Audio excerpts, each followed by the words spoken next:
जय। श्री सद्गुरु महाराज की जय। श्री सद्गुरु महाराज की जय।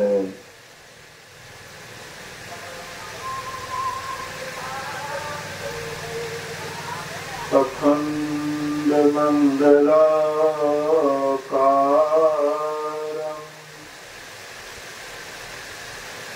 व्याप्तं येन चराचरं तत्पदं दर्शितं येन तस्मै श्री गुरुवे नमः। धन्य धन्य सतगुरु सुखद महिमा कही न जाए। जो कछु कहो तुम्हारी कृपा माते कछु न बसाए। धर्मानुराग्नि सत्संग प्रेमियों सदात्माओं पूजनीया माताओं तथा भक्तिमती बहनों, अभी हम लोग रविवार के साप्ताहिक सत्संग जो विशेष रूप से योगेंद्र बाबू के निवास स्थान पर, विजेंद्र बाबू के निवास स्थान पर हो रहा है। शायद कुछ मालूम पड़ा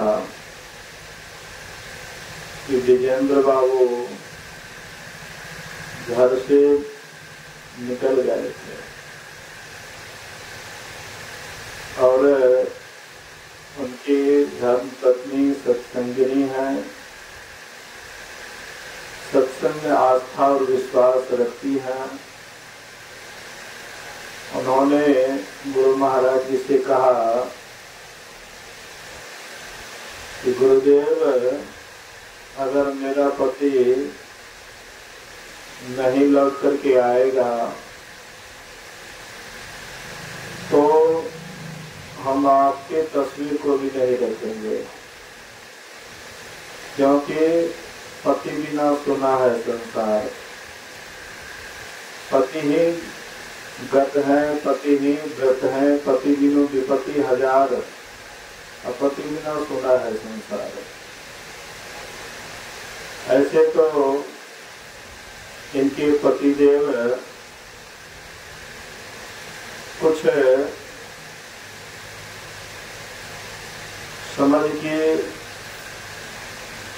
बड़ा अंतर है, लेकिन फिर भी इनके हृदय में पति के प्रति प्रेम है। नहीं तो बहुत ऐसे भी हैं जो थोड़ा सा दिमाग से कमजोर होता है तो पति से उतना मतलब नहीं रखते, लेकिन इस अवस्था में भी ये मतलब रखती है। गोस्वामी तुलसीदास जी महाराज कहते हैं कि पति कैसो भी क्यों नहीं हो, अंधा हो, बहरा हो, क्रोधी हो, लंगड़ा हो, लुल्हा हो, किसी भी प्रकार का अगर पति हो तो ऐसे पति का अपमान नहीं करना चाहिए। ऐसे पति कर किया अपमाना, नारी पाव जमतो दुख नाना। कहते ऐसे पति का भी जो अपमान करती है वह नारी यमपुर में दुख पाती है। तो पति चाहे जैसा भी हो उसका सम्मान करना चाहिए, और साथ ही साथ पतियों को भी होना चाहिए कि पत्नी का भी सम्मान करे। गांव घर में लड़ाई होता है तो भाई में, लेकिन उसके मां लगा करके गाली देता है, बहन लगा करके गाली देता है, और उसके पड़ोसी में झगड़ा होता है। उसका बहन क्या करने के लिए आया, उसकी माँ क्या करने के लिए आई? माँ तो कुछ कहने सुनने के लिए नहीं आया। वो तो बेचारी अपना घर में है, बहन अपना घर में है, या किसी की पत्नी है वो अपना घर में है, लेकिन गाली किसको देते हैं? तो माँ और बहन लगा करके देते हैं। अरे भाई, जो सामने में है, जिससे लड़ाई हुआ उससे तुम फैसला करो ना, जो कहना है उसको कहो, लेकिन तुम जो सामने में नहीं है, जो तुम्हारा कुछ नहीं बिगाड़ा है, उसको तुम क्यों गाली देते हो? भारतवर्ष में कहते हैं कि नारी पूज्य होती है, नारी पूज्य होती है, लेकिन कितना सम्मान होता है नारी का? झगड़ा होता है आपस में मर्द में, और गाली गलौज पड़ता है नारी को। ये समाज की रीति रिवाज है, ये कुरीति को दूर करना चाहिए। जब तुम दुर्गा समझते हो, काली समझते हो, शक्ति स्वरूपा समझते हो, उसका सम्मान करो ना, उसका अपमान क्यों करते हो? आपस की झंझट को दूसरे पर क्यों डालते हो? आपस में दो पुरुष में झगड़ा हुआ तो दोनों में ही आपस में एक दूसरे में मतलब जो है फैसला करो, लेकिन उसमें तीसरे को नहीं घसीटना चाहिए, तीसरे का अपमान नहीं करना चाहिए। तो मतलब पुरुष भी नारी का सम्मान करे और नारी भी पुरुष का सम्मान करे। अगर दोनों ढंग से एक दूसरे का सम्मान करेगा तो वही परिवार अच्छा ढंग से चलता है और वही परिवार आगे प्रोग्रेस करता है। तो आइए अभी हम लोग आज का जो विषय हुआ है, कुछ गंभीर विषय हुआ है। यह विषय जल्दी समझ में आता नहीं है, लेकिन समझते समझते समझ में आ जाता है। जो विषय बहुत गंभीर है, वह विषय अगर बराबर सुनाया जाए, कहा जाए, तो शायद समझते समझते समझ में आ जाता है। जो पढ़े लिखे हैं वो थोड़ा जल्दी समझ जाते हैं, जो पढ़े लिखे कम है या नहीं है उनको देर लगता है, लेकिन समझते समझते वे भी समझ जाते हैं। तो आज का जो विषय हुआ है वह विषय ईश्वर स्वरूप के संबंध में हुआ। ईश्वर का स्वरूप क्या है, परमात्मा का स्वरूप क्या है, हम जिनको पूजते हैं उनका स्वरूप क्या है, जब तक इस रहस्य को नहीं जानेंगे और पूजा प्रारंभ कर देंगे तो शायद ऐसे ही होगा जैसे नाम न जाने गांव का, अब कहो कहां को जाए। गांव का नाम नहीं जानते हैं और जा रहे हैं, हाँ खोज रहे हैं। गांव का नाम नहीं जानेंगे या खाली मतलब किसी को खोजेंगे, मिलेगा नहीं मिलेगा। सबसे पहले हमको जिस गांव में जाना है वह गांव का नाम जानना पड़ेगा। हम जिस ईश्वर की बात करते हैं, परमात्मा की बात करते हैं, देवी देवता की बात करते हैं, उनके स्वरूप को जब तक नहीं जानेंगे तब तक पूरी भक्ति नहीं हो सकती, अधूरी भक्ति रहेगी। परमात्मा जहां नहीं समझने का वहां भी परमात्मा समझेंगे, और जहां परमात्मा समझना चाहिए वहां परमात्मा नहीं समझ लेंगे। परमात्मा कण कण में है, कोई जगह उससे खाली नहीं है। जड़ चेतन गुण दोषमय विश्व किन्ह करतार। ये जो जड़ और चेतन है सब में वह परमात्मा समाया हुआ है, कोई जगह उससे खाली नहीं है। परमात्मा हर जगह है। जड़ किसको कहते हैं? बोलिए श्री सद्गुरु। जड़ किसको कहते हैं? है पसुरिया कुल के लोग जड़ ककरा के जड़ जड़ ककरा के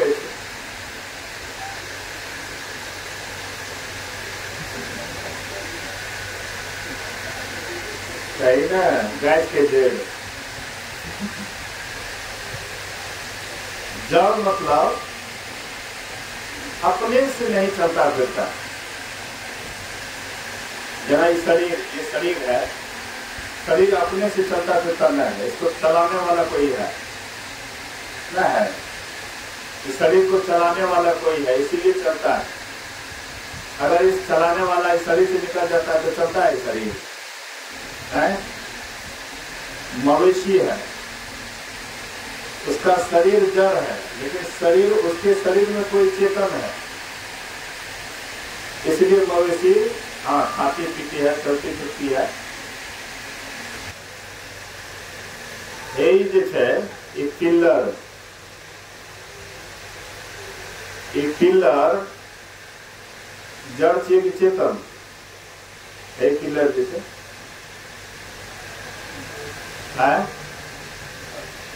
है जड़ चाहिए एवं चेतन है ना। एक सजीव एक निर्जीव। सजीव मतलब जीव जकरा में है, जीव सहित हाँ जे भी समान है तो सजीव कहे छे। निर्जीव जकरा में जीव नहीं है, तो खंभा में जीव नहीं है, निर्जीव है। हाँ लेकिन परमात्मा निर्जीवों में है। परमात्मा ना यह खंभा फाड़ कर ना नरसिंह भगवान प्रकट हो रहा है। प्रहलाद के पूछलके अच्छा बताओ तो तोहर भगवान कहाँ छ? तो प्रहलाद की कहलके पहले की कहलके हम में, एक नंबर में हम में, और तब तुम में खड्ग मतलब तलवार। तलवारों में भगवान छ, खंभों में भगवान। तो वह तलवार से मार लगे खंभा के है। खंभा हाँ टूट गए और में से नरसिंह भगवान प्रकट भए गए। तो परमात्मा जड़ में भी है और चेतन में भी है, लेकिन जे में से वहने नहीं भए छै। जड़ में से तो जड़ में भए छै, चेतन में से तो चेतन में भए छै। चेतन के भी चेतन छियै वो। तो वो ईश्वर जैसे परमात्मा हाँ जे सब में है, सबसे न्यारा है, तो वो केहन है? भगवान में सबके मन में है ना कि हम जे भगवान की भक्ति कर भगवान हमारा पास अते दर्शन देते हाँ मनोवांछित फल की प्राप्ति हेते, जे मांगवे उपजते। मनुष्य रूपा बहुत तपस्या कर देते। बोलिए श्री सद्गुरु। रामचरितमानस में है मनुष्य शत्रुपा बहुत तपस्या कर लेते। और तपस्या बहुत करे के बाद अंत में भगवान प्रसन्न भेले। तो भगवान प्रसन्न भेले तो दर्शन दे कहे मनुष्य कृपा से कि जे वरदान मांगने छे मांगो। बोलिए श्री सद्गुरु। अच्छा हमरा तो भगवान खुश भए जाए, प्रसन्न भए जाए, आबि जाए, प्रकट भए जाए गुरु महाराज आ कहे सत्संगी से वरदान मांगे ला, हमरा की सब मांगे की वरदान मांगे भक्ति।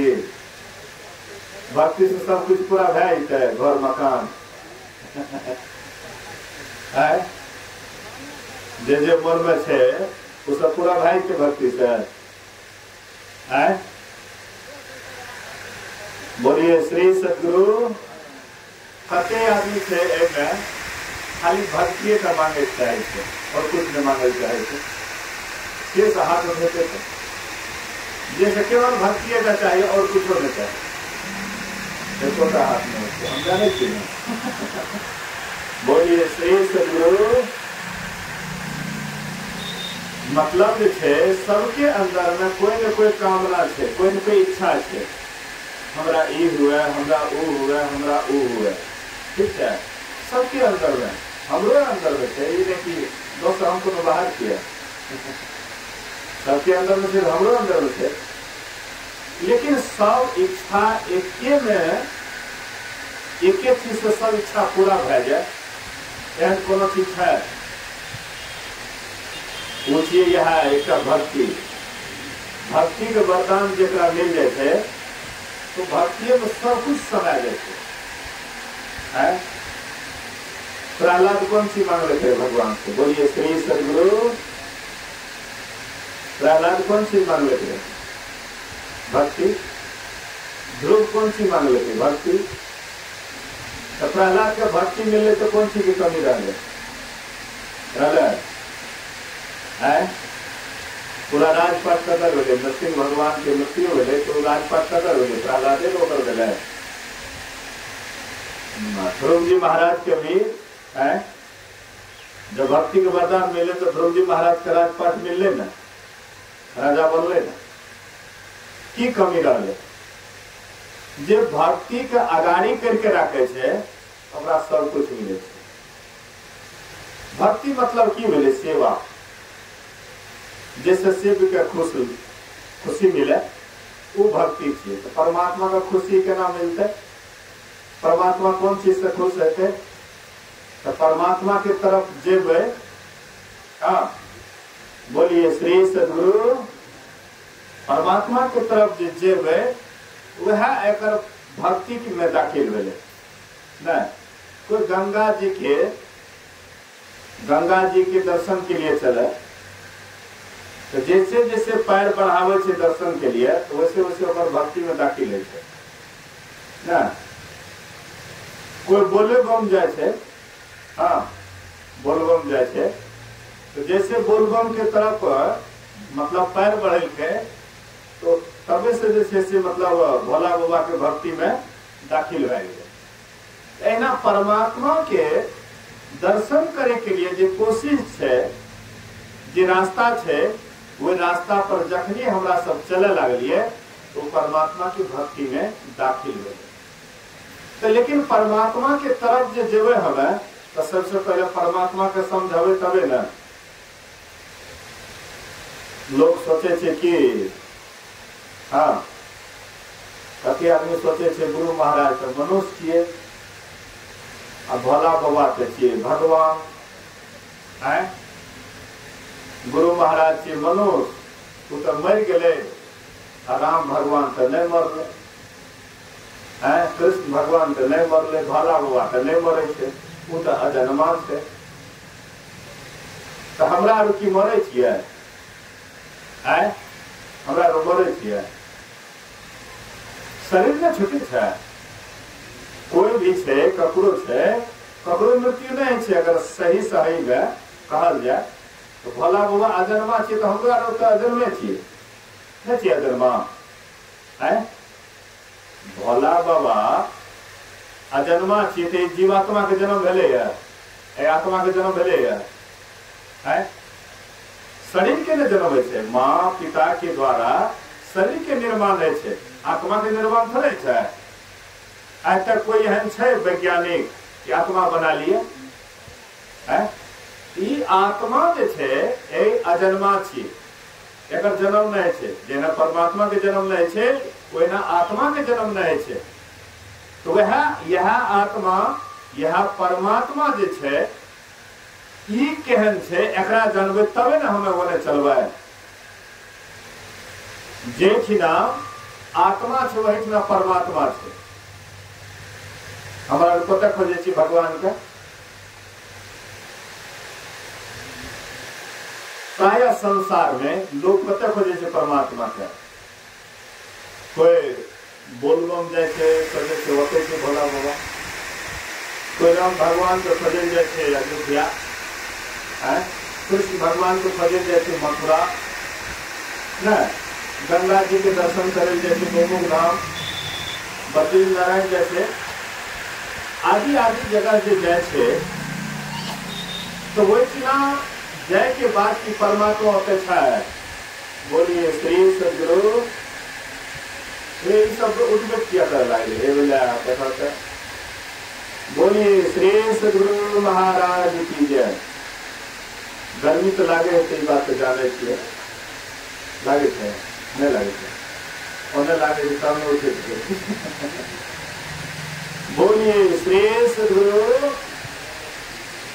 कटा भैरव से सुनने थे, विषय थोड़ा गंभीर से वो बात को हम जाने थे, हाँ, लेकिन कटा गंभीर विषय का भी समझना चाहिए। सब ना जैसे साधारण बात अगर सुनित रहे तो गंभीर विषय पर चर्चा नहीं हुआ, लेकिन समझ में नहीं थे।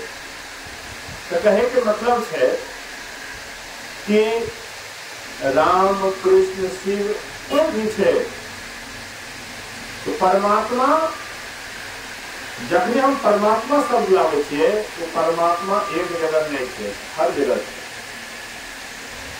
कोनो जगह खाली नहीं है। अगर हरिद्वार में परमात्मा भा सके तो जोड़ी पीपर में भी परमात्मा होते, हाँ वो करना है कि जटों में भा सके। अगर वत्ते जाने से परमात्मा के दर्शन हुए, ऋषिकेश हरिद्वार उत्तराखंड वत्ते जाने से परमात्मा के दर्शन हुए, दर्शन भा सके। हर जगह परमात्मा है, लबालब भरल है, कोनो जगह खाली नहीं है। और सबसे पहले तो अही में परमात्मा है, लेकिन एठना खोजना कटा कठिन है, एठना खोजना कठिन है। आ बाहर में तो जाए तुरंत मूर्ति के दर्शन रहे थे, पानी पत्थर, हाँ धातु से ही मतलब बनल रहे थे ना मूर्ति, ओकर दर्शन तो तुरंत एक से रहे थे। लेकिन एठना दर्शन करे के तब कनका बेसी मेहनत लागे छे। एक बेर जे छे परमात्मा सब देवी देवता को बोलल के आ सबसे पूछे छे कि अच्छा एहन कोनो जगह हमरा बताव जैसे लोग जल्दी हमरा खोज नहीं सके। तो कोई कहल कि हिमालय के गुफा में चल जाइयो तो लोग नहीं खोज सकते, कल जुगिया लोग बड़ा तेज है, वो तो चल जेते हिमालय गुफा में। कोई कहल समुद्र के टापू पर चल जाइयो, वो इतना जल्दी जैसे परमात्मा नहीं खोज सकते, परमात्मा आंख नहीं खोज सकते ये लोग। भगवान कल के वो तो लोग चलते स्टीमर पर बैठते, अंत में हेते हेते हाँ नारद बाबा कल के कि अहाँ एक काम करियो ना, सबके हृदय रूपी गुफा में अहाँ छुप जाओ, ऐसे बढ़िया जगह यहाँ तक कतो मिल जाओ। लोग बहुत जगह खोजते लेकिन अपन हृदय रूपी गुफा में नहीं खोजते। अहाँ सबसे बढ़िया विश्राम कर सके छे, आराम करे वाला के जगह सबसे अच्छा होते है, अहाँ वही न चल जाओ। तहिया से भगवान सबके हृदय में चल गए, हमरा सब बाहर बाहर खोजे छे, प्रयाग में, बनारस में, हरिद्वार में, ऋषिकेश में, कते कते ने जाकर खोजे छे, गंगा में, जमुना में, त्रिवेणी में, मतलब हर जगह खोजे छे, लेकिन कभी ऐठना नहीं खोजे छे। जब वो साक्षात विराजमान छे, हाँ हृदय रूपी पलंग पर परमात्मा एकदम आराम कर रहा है, बड़ी शांति से आराम कर रहा है। लेकिन हमरा सब की करे छे, बाहर बाहर दौड़ रहे छे, ऐ परमात्मा जैसे बाहर के तरफ दौड़े छे, परमात्मा और दूर रहे छे। संत महात्मा कहे छे कि अपना अंदर में खोजो। एक व्यक्ति 20 बरस से बहुत तपस्या कर लेके बहुत व्रत कर लके, बहुत उपवास कर लके, बहुत त्योहार कर लके, बड़ा नियम से कि केना हमरा भगवान के भक्ति हुआ, जे जे नियम करे के चाहिए सब नियम कर लके। लेकिन जब अंत में परमात्मा के दर्शन नहीं भेले, हाँ, कौन कौन तीर्थ में गए, कौन कौन व्रत में कर लके, कौन कौन उपवास में कर लके, जता जता सुने रहे भगवान के नाम ओते चल गए। अंत में जब थक गए, नहीं मिले, तो सुन लगे कि भगवान बुद्ध ज्ञान से ओकरा पास जाना चाहिए। हाँ, ओकरा से पूछना चाहिए कि ये हम मेहनत करिए, अखनी तक हमारा भगवान के दर्शन किया नहीं मिले। तो भगवान बुद्ध के पास गए, आप प्रणाम कर लके, करके बुद्ध, मैं कितना दिन से 20 बरस से भगवान को खोज रहा हूं और कहां कहां नहीं गया हूं, कौन कौन तीर्थ धाम व्रत उपवास सब कुछ किया हूं, कोई ऐसा नियम नहीं जो जिसको मैंने नहीं किया, लेकिन अभी तक हमको भगवान नहीं मिला। सुनते हैं कि तुमको मिला है भगवान, इसलिए हाँ, भगवान कैसे मिलेगा थोड़ा हमको बता दो। तो भगवान को पूछ लगे तुमने क्या क्या किया है, बोले कि सब कुछ किए हैं लेकिन अभी तक नहीं मिला है। तो भगवान को तो बोल रहे कि ठीक है, कल शाम के समय में आना है ना। हाँ, दिन लोग दुख करे रहे, तुम व्यक्ति गए तो भगवान बुद्ध का कुछ खोज रहा है। हाँ, पूरे व्यग्रता के साथ कुछ खोज रहा है। कल के बुद्ध क्या खो गया है, बोले कि हमारा हीरा खो गया है। हीरा खो गया था, हाँ, वो भी लगे ढूंढने, बड़े गौर से ढूंढ रहे हैं। खोजते खोजते शाम हो गया, अंधेरा हो चला। कहते बुद्ध तुम्हारा हीरा कहाँ खोया, बोले कि कुटिया में। बोले कि तुम दूसरे को मूर्ख बनाता है कि हम महान है, ये है वो है, इतना भी ज्ञान नहीं है।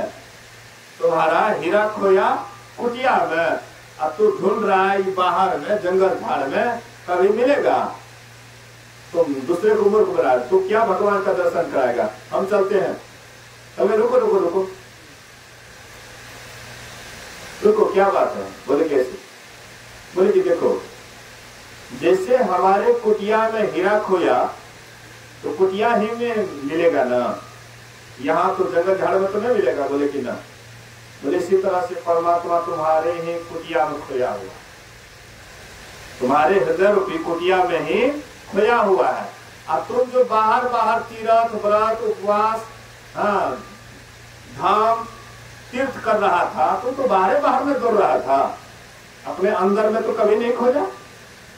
तो जैसे तुम अपने अंदर में खोजोगे तुरंत तुमको भगवान मिल जाएगा।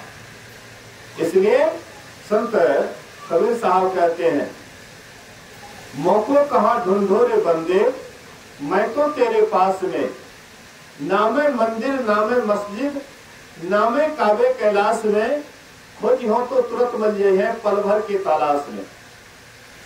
कहते हैं कि हमको कहाँ ढूंढ रहे हो, मैं तुम्हारे पास में ही हूँ, ना मैं मंदिर में हूँ। ऐसा नहीं सोचिए कि मंदिर में जो घंटी डलाते उसको परमात्मा मिल जाता है। जीवन भर पंडित पुजारी भला काम करते रहता है, पैसा कमाते रहता है, कभी भगवान का दर्शन नहीं होता है। साधारण आदमी को भगवान का दर्शन हो जाता है, पंडित को जल्दी भगवान का दर्शन नहीं होता, लेकिन साधारण आदमी को भगवान का दर्शन हो जाता है। जो पढ़े लिखे नहीं उनको भगवान का दर्शन हो जाता है, अब पढ़े लिखे को भगवान का दर्शन नहीं होता है। पोथी पढ़ पढ़ जगुआ पंडित भया न कोई, ढाई आखर प्रेम का पढ़े सो पंडित हो।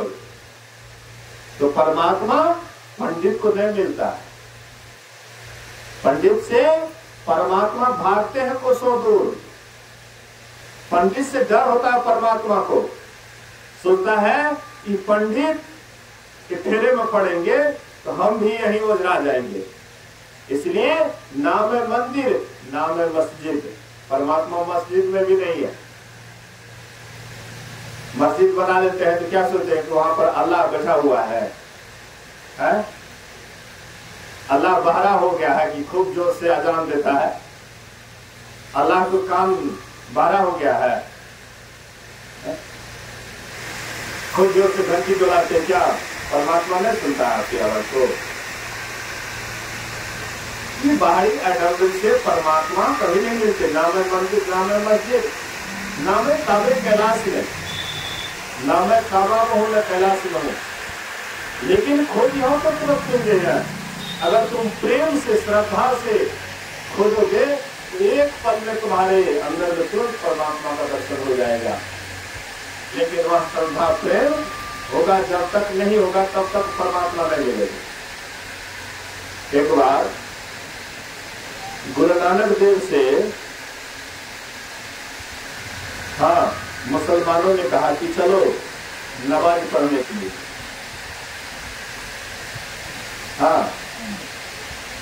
मस्जिद नमाज पढ़ने के लिए चलो। तो गुरु नानक देव क्या है, साधारण आदमी तो थे नहीं, चलो तो चलो, चल दिए। तो सब मुसलमान नमाज पढ़ रहे हैं और गुरु नानक देव आराम से बैठे हुए हैं। नमाज के पढ़ते आराम से बैठे, सबको देख रहा कैसे कैसे नमाज पढ़ रहा है, आराम से बैठे हुए हैं और लोग नमाज पढ़ रहा है और घूर घूर के देख भी रहा है कि क्या कर रहा है। नमाजों पढ़ रहा है और गुरु नानक देव को घूर घूर के देख रहा है क्या कर रहा है। जब नमाज पढ़ा हुआ हो गया तो मुसलमान लोग कहते हैं, मौलवी लोग कहते हैं कि तुमने नमाज नहीं पढ़ा। गुरु नानक देव कहते हैं कि तुम भी नमाज नहीं पढ़ा तो हम भी नमाज नहीं पढ़े। कहते गजब बात करते हो, तुम नहीं देख रहा था कि हम लोग नमाज पढ़ रहे थे? अभी तुम्हारे सामने हम नमाज पढ़े, तुमने देखा? तो तुम नमाज कहाँ पढ़ रहा था? तो मने मन कह रहा था कि देखो ये काफिर है, चुपचाप बैठा हो, देखो नमाज नहीं पढ़ रहा।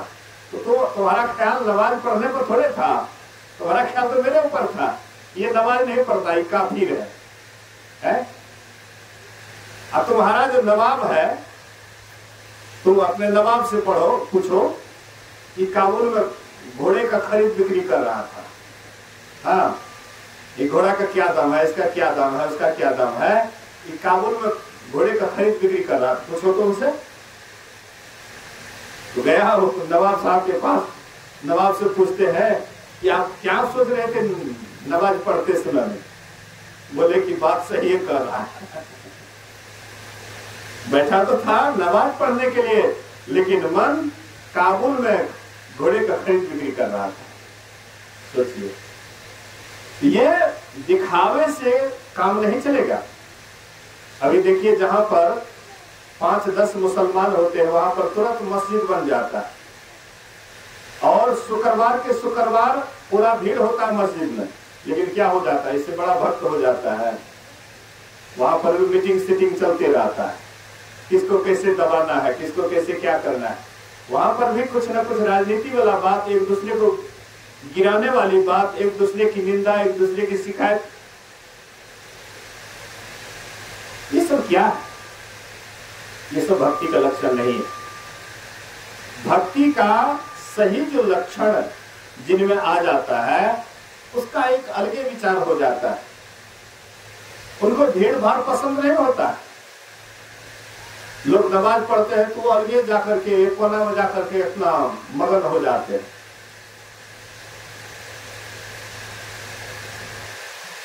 सरमद शहीद, एक सरमद शहीद हुए, वे दारा शिकोह के गुरु थे, दारा शिकोह के गुरु थे। जब बादशाह बीमार पड़ा तो अपने लड़के को खबर दिया, मैं बीमार पड़ा हूं। तो लड़का लोग बाप का इलाज क्या कराएंगे, राजगद्दी के लिए झगड़ा करने लगे कि हम इस राज्य के अधिकारी बनेंगे तो हम इसके राज्य के अधिकारी बनेंगे। दारा शिकोह बड़ा बेटा था, लेकिन दारा शिकोह बेरहमी से बड़ा बेटा होने पर वो राज्य का मालिक बनता, लेकिन बेरहमी के साथ औरंगजेब क्या करते हैं, अपने बड़े भाई को फांसी पर लटका देते हैं। इनके गुरु थे सरमद, तो सरमद क्या करते थे, तो अलगे उसका नियम था। लोग पूरा कलमा पढ़ते थे तो आधे कलमा पढ़ते थे। आधा कलमा का मतलब होता है नहीं है खुदा, हाँ नहीं है खुदा। अब पूरा कलमा पढ़ने पर नहीं है खुदा, खुदा के सिवा, मतलब खुदा के सिवा और कोई खुदा नहीं है। पूरा कलमा पढ़ने पर, आधा कलमे पढ़ने पर नहीं है खुदा। तो सरमद दिल्ली में रहते थे, आप खुले रहते थे, बदन से भी खुले रहते, कपड़ा नहीं पहनते थे। तो मौलवी लोग कहते थे कि तुम ऐसा क्यों पढ़ते हो, आधा कलमा क्यों पढ़ते हो? बोले कि हम खुदा को नहीं देखे हैं तो क्यों कहेंगे, झूठ काहे बोलेंगे? अब तुम लोग झूठ बोलते हो, नहीं है खुदा, खुदा के सिवा। तुमने देखा है खुदा नहीं है, मतलब खुदा के सिवा दूसरा खुदा नहीं है, तुम देखा है? तुम तो खाली दूसरे की सुनी हुई बात बोलते हो। हाँ, जो लिखा हुआ ग्रंथ में है उसको तुम बोलते हो। तो हम तो नहीं देखे हैं तो बोलते हैं कि हम खुदा को नहीं देखे हैं। नहीं है खुदा, खुदा नहीं है, हमने देखे तो कहा कि खुदा है। अब तुम झूठ बोलते हो। औरंगजेब उसको बुलाए, बोले कि तुम खुदा की निंदा करते हो, इसलिए हम तुमको फांसी देंगे। बोले कोई बात नहीं है, फांसी दोगे तो इससे क्या परेशानी, क्या दिक्कत है? इस शरीर से हमको मोह कहाँ है? इस शरीर को तो मैंने पहले ही छोड़ दिया, खुदा को दान कर दिया। ये खुदा से हमको, इस शरीर से हमको तनी भी मोह नहीं। तो सरमद को फांसी के तख्ता पर जाओ लटकाया जा रहा था। तो औरंगजेब कहते हैं कि कोई तुम्हारे मन में कोई इच्छा है? बोले कि थोड़ी देर हमको हाँ इबादत करने दो, प्रार्थना करने दो। तो थोड़ी देर जो है ध्यान किए, सरमद ध्यान किया, उसके बाद उसको फांसी की सजा दे दी गई। लेकिन वह अमर हो गए, परमात्मा को पा लिए। बोले कि वाह खुदा, अब तुम्हारे और हमारे अंदर में यही एक शरीर ही बाधा था, हमारे तुम्हारे मिलन में ये शरीर ही एक बाधा था। अब ये शरीर भी खत्म हो जाएगा, फिर तुम में हमें कोई अंतर नहीं रहेगा। हम प्रभु प्रभु हम एक ही होए, द्वंद्व अद्वैत रहे नहीं कोई। मैं ही ऐसी आरती की जाए, भगवान जन्म बहुल नहीं ली जाए। तो ऐसे होते हैं परमात्मा के दास। तो कहने का आशय है, मतलब है कि संत महात्मा उस परमात्मा को जानते हैं, जानते नहीं हैं बल्कि उसको पहचानते भी हैं। जानना और पहचानना दोनों में अंतर है। सत्संग योग में लिखा हुआ है, यदि इस जन्म में ब्रह्म को जान लिया तब तो ठीक है, नहीं जाना तो बहुत बड़ी हानि है। यदि इस जन्म में ब्रह्म को जान लिया तब तो ठीक है। तो ब्रह्म को कैसे जानेंगे? ब्रह्म को दो तरह से जान सकते हैं। एक है श्रवण मनन के द्वारा और दूसरा है अनुभव के द्वारा। सत्संग में हम आते हैं, ब्रह्म के संबंध में सुनते हैं, थोड़ी थोड़ी समझ में आती है। तो एक है श्रवण मनन के द्वारा, श्रवण करते हैं, उसके बाद इसको चिंतन करते, मनन करते हैं कि परमात्मा ऐसे है, सब में व्यापक, सबके न्यारा, सब घटे एक ही राम हो राम राम। ये क्या है? सब में व्यापक है, सब में घुसा हुआ है, सब में व्यापक, सबसे न्यारा, सबसे अलग भी है। सब घट एक ही राम हो राम राम। एक ही परमात्मा है, वह सब जगह व्यापक है, सबसे न्यारा है। हाँ, प्रकृति पार प्रभु सब उर्वासी, ब्रह्म निरीह विरज अविनाशी, यहाँ मोह कर कारण नहीं, रवि सन्मुख तब कब हो की जाए। ये जो परमात्मा है प्रकृति से भी परे है। प्रकृति 3 गुणों के मसाले से बना हुआ है। ये जो प्रकृति है 3 गुणों से, 3 मसाले से बना हुआ है। रजोगुण, सतोगुण, तमोगुण। रजोगुण का मालिक ब्रह्मा जी हैं, सतोगुण का मालिक विष्णु भगवान है और तमोगुण का मालिक शंकर भगवान है। ये 3 गुणों से ही प्रकृति बनी है। अब 3 गुणों का खेल प्रकृति में होता है। देखते हैं संसार में किसी का जन्म होता है, बीच में उसका पालन होता है, बाद में उसका नाश हो जाता है। ये 3 काम पूरे संसार में देखिए हर जगह होता है। तो जहां पर ये 3 काम होता है उसको कहते हैं सगुण, और जहां ये 3 काम नहीं होता उसी को कहते हैं निर्गुण। तो ये सगुण कहाँ तक है? अभी हम लोग यहाँ मृत्यु लोक में है, इस पृथ्वी पर है, तो हम लोग सगुण के अंदर हैं। स्वर्ग में जो देवी देवता है वो भी सगुण के अंदर है, वो भी निर्गुण में नहीं है। जितना भी लोकांतर है, परमात्मा के धाम को छोड़ करके, परमात्मा के पद को छोड़ करके बाद बाकी जितना भी जगह है, जितना भी स्थान है, सब जगह सगुण का ही खेला होता है। आप ये बात है कि हम लोग मटका शरीर में है और देवी देवता मही शरीर में है। देवी देवता सूक्ष्म शरीर में है, हम लोग स्थूल शरीर में है। हम लोगों का जो शरीर है वो 5 तत्व से बना हुआ है। बोलिए श्री सद्गुरु। हम लोगों का शरीर 5 तत्व से बना हुआ है। तो 5 तत्व वाला शरीर को 5 तत्व चाहिए। मिट्टी, जल, पावक, गगन, समीरा, पंच रचित अति अधम शरीरा। ये जो हम लोगों का शरीर है ये 5 तत्व से बना हुआ है। तो जिस तत्व की कमी होती है तो हम वह तत्व डाल देते हैं तो शरीर ठीक हो जाता है। नहीं, मिट्टी तत्व की कमी लगती है, भूख लगता है, मिट्टी तत्व की कमी हो गई तो भोजन कर लिए, मिट्टी तत्व पूरा हो गया, आपका शरीर स्वस्थ हो जाता है। फिर पानी तत्व की कमी होती है, पानी डाल देते हैं तो शरीर आपका ठीक ठाक रहता है। अग्नि तत्व की कमी होती है, गर्म भोजन करते हैं तो उससे अग्नि तत्व पूरा होता है। हवा तत्व की कमी होती है तो हम लोग श्वास लेते हैं, या जो श्वास नहीं ले पाते हैं तो उनको हॉस्पिटल में कौन सी देते हैं, हवा जो श्वास नहीं ले पाते हैं कौन सी देते हैं,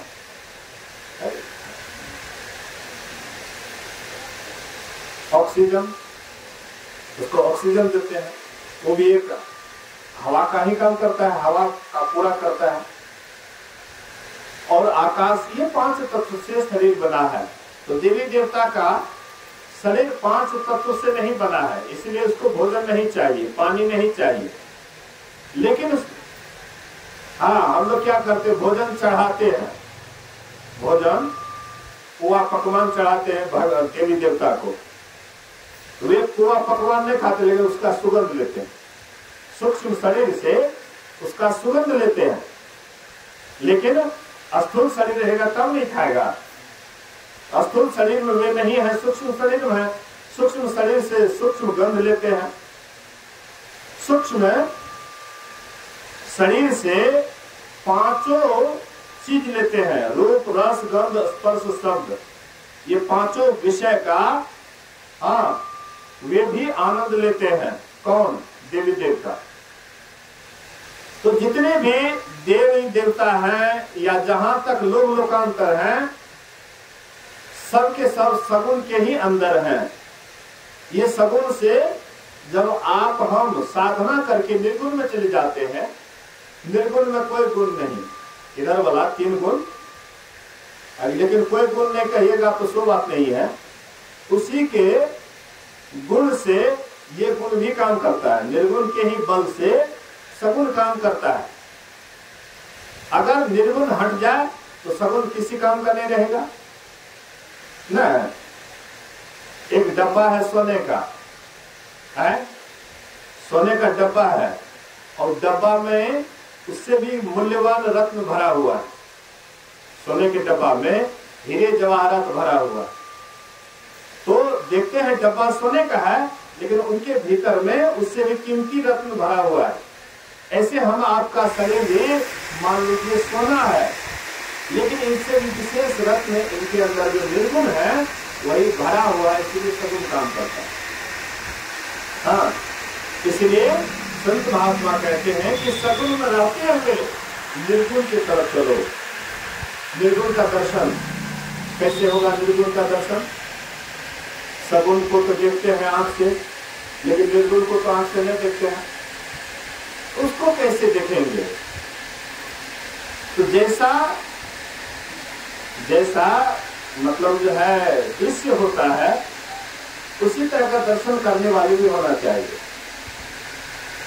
तो सगुण आंख से सगुण रूप का दर्शन करते हैं, तो उसी तरह से आत्मा की आंख से परमात्मा का दर्शन होता है। इस आंख से सगुण रूप का दर्शन होता है। एक और आंख है जिसको दिव्य आंख कहते हैं, दिव्य चक्षु कहते हैं। वह दिव्य चक्षु से दिव्य रूप का दर्शन होता है। भगवान कृष्ण अर्जुन को दिव्य दृष्टि देते हैं और उसके बाद विराट रूप दिखलाए, तो अर्जुन विराट रूप का दर्शन किए। डर भी हो रहा था, खगुना के बल पर बैठ गए, भयभीत हो रहे थे और दर्शन भी कर रहे थे और प्रार्थना भी कर रहे थे कि बड़ा भयावह रूप है, इसलिए पहले वाला रूप में आ जाइए, बड़ा डर लग रहा है। कहने का आशय है, मतलब है वह दिव्य आंख से दिव्य रूप का दर्शन किए। उससे भी और एक आंख है जो आत्मा का आंख है, उस आत्मा के आंख के लिए दिव्य दृष्टि से भी ऊपर जाना पड़ता है, और उसके बाद वह आत्मा आंख से ही परमात्मा का दर्शन होता है। और वह दर्शन होने के बाद फिर कुछ दर्शन के लिए बाकी नहीं रहता है। यहाँ पर एक रूप को देखिए, फिर दूसरे रूप देखने की इच्छा होगी, फिर तीसरे रूप की दर्शन की इच्छा होगी, लेकिन आत्म दृष्टि से देखने के बाद, परमात्मा को देखने के बाद फिर देखने की अभिलाषा नहीं रहती है, तब सब कुछ आप देख लेते हैं। इसलिए उस ईश्वर को, उस परमात्मा को जानने के लिए, पहचानने के लिए, उसके दर्शन के लिए सबसे पहले जहां हम हैं वहीं से शुरू करें। भक्ति का शुरुआत सगुण से होता है, तो भक्ति का शुरुआत सगुण से करें और निर्गुण में जाकर के इसका अंत करें। कोई कहते हैं हम सगुनिया हैं, और कोई कहते हैं निर्गुनिया है। ये सगुनिया निर्गुनिया से काम नहीं चलेगा, हाँ, बल्कि सगुण को बढ़िया से जानिए, सगुण का भी प्रत्यक्षीकरण कीजिए और निर्गुण का भी दर्शन कीजिए। जिसको कबीर साहब ने कहा है, सरगुण की सेवा करो, निर्गुण का करो ज्ञान, निर्गुण सरगुण के परित है हमारा ध्यान। कहते सगुण की सेवा करो, जो अपने से बड़े हैं, सगुण में माता पिता गुरु, जो भी बड़े गुरुजन हैं, तो कहते हैं कि सगुण की सेवा करो, निर्गुण का करो ज्ञान। जो निर्गुण है परमात्मा ईश्वर, उसका ज्ञान कीजिए। निर्गुण सरगुण के परित है हमारा ध्यान। निर्गुण और सगुण के भी ऊपर जो परम पिता परमात्मा है स्वरूपतः, जहां जाने के बाद आपको फिर संसार में लौटना नहीं पड़ता है। इसलिए उपनिषदकार कहते हैं, बीजाक्षरम परम बिंदुम नादम तस्यो परिस्थितम सशब्दम चाक्षरे छेने निःशब्दम परमम पदम। वहां परम पद में जाकर के जहां से लौटना नहीं पड़ता है, वही परम धाम को परमात्मा का धाम कहते हैं। वही धाम जाने के लिए यह संतमत का सत्संग हम सबको प्रेरित करता है। तो इसलिए हम लोग रास्ता अगर चलेंगे तो कितना हो लंबा रास्ता हो, एक न एक दिन जरूर तय होगा। लेकिन प्रारंभ ही नहीं करेंगे तो अंत कहां से होगा। मान लीजिए हमको कहीं जाना है, कुछ रास्ता तय करके बीच में ही शरीर छूट गया, तो वहां तक तो गए, फिर शरीर मिलेगा, फिर वहां से आगे चलेंगे।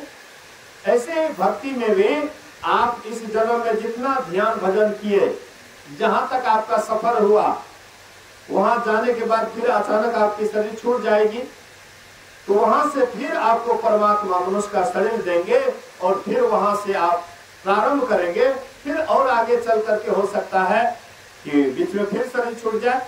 इस तरह से ये संस्कार आपको जब तक परमात्मा से नहीं मिलाएंगे तब तक ये संस्कार आपका पीछा नहीं छोड़ेंगे। इसलिए यथा साध्य सबको अनन्य चित्त से ईश्वर की भक्ति करके, परमात्मा का साक्षात्कार करके, ईश्वर को प्राप्त करके सदा के लिए आनंद का भागी बनना चाहिए। इसी शुभ वचन के साथ एक बार बोलिए प्रेम से, श्री सद्गुरु महाराज की जय। ये जो सत्संग करवाए हैं, बहुत पुण्य का काम किए हैं, गुरु महाराज जी करे इसी तरह से हम लोग सत्संग ध्यान से जुड़े रहें। बोलिए प्रेम से, श्री सद्गुरु महाराज की जय।